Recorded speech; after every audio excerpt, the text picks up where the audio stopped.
Dalen ak jàmm tey dañuy ñëw ci la deuxième partie avec le professeur Souleymane Bassir Diagne vidéo bi nag suite logique lay doon ci lu mu jeexale keroog muy suñuy tradition ci biir vidéo bi nag le professeur dinañu wax nan la Sénégal wala nan la Afrique mën a def tey ba construire un futur meilleur à partir de leur passé.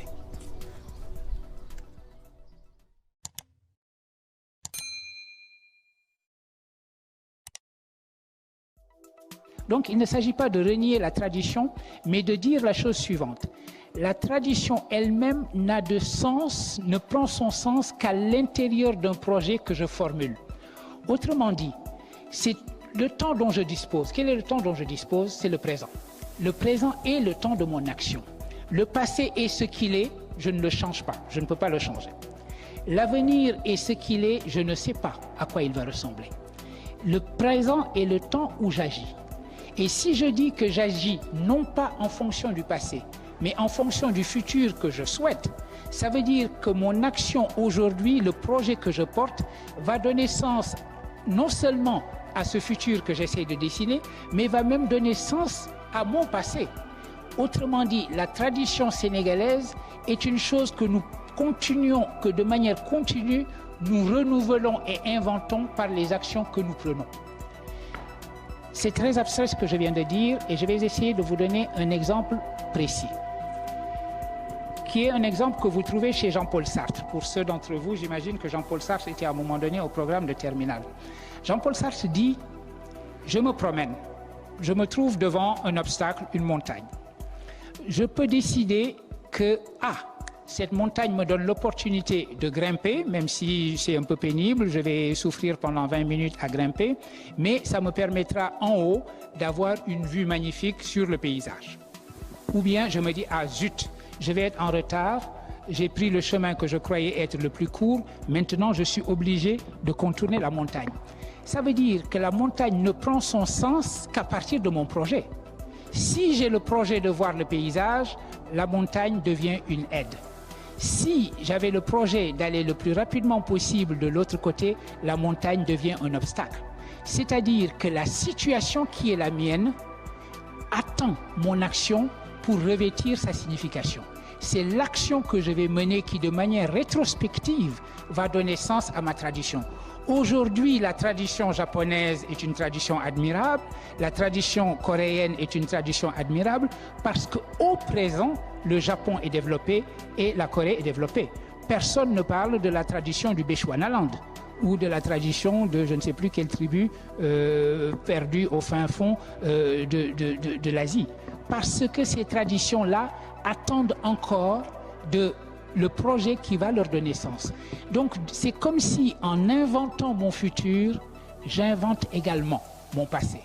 Donc c'est la raison pour laquelle je disais que c'était abstrait, mais bon, votre question me donne l'occasion de préciser cela. Et donc de dire que l'humain est ainsi fait qu'il est toujours en train de donner sens à son propre passé.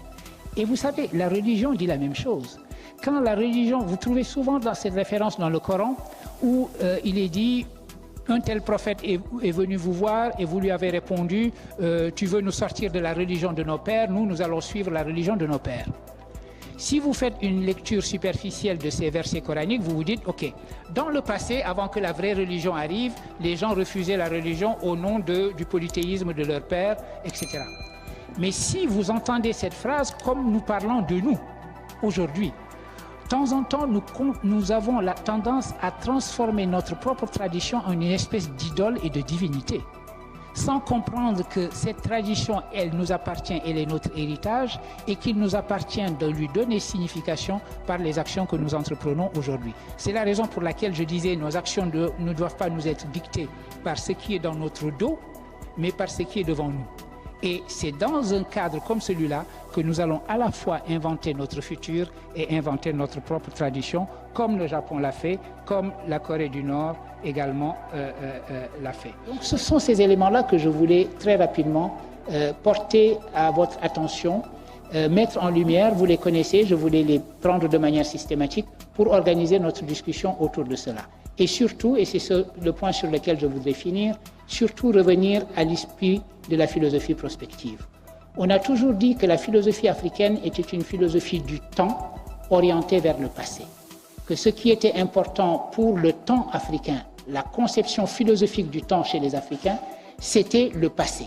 Dans la mesure où le passé, c'était la tradition riche qui devait dicter la manière dont nous allons nous comporter dans l'avenir. C'est une certaine philosophie du temps qui est à l'opposé de la philosophie de la prospective. Ce que nous dit la prospective, c'est que le temps le plus important, ce n'est pas le passé, mais c'est l'avenir. Mais je regarde la projection du futur que je souhaite et je me demande qu'est-ce que ce tableau futur m'impose comme action aujourd'hui. Étant donné le futur souhaitable que je veux construire, de quelle manière est-ce que je dois agir aujourd'hui? Et non pas penser, étant donné mon passé et ma tradition, qu'est-ce que je dois faire?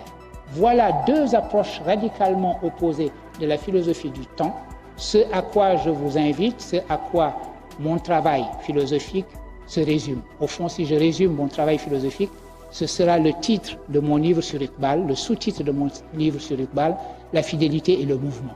L'idée que la vraie fidélité est dans le mouvement. La fidélité à notre tradition, à notre pensée et à qui nous sommes sera réelle si nos actions nous sont dictées non pas par cette tradition, mais par le futur que nous souhaitons.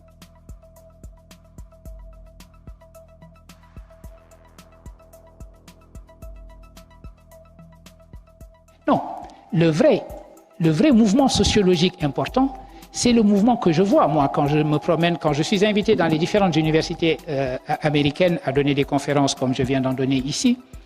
J'ai toujours à la fin quelqu'un qui vient me voir et me dit « Grand, vous ne me connaissez pas, mais moi je vous connais, je m'appelle un tel, c'est un Sénégalais, ou un Africain de l'Ouest, etc. Et j'ai fait mes études ici, j'ai été recruté comme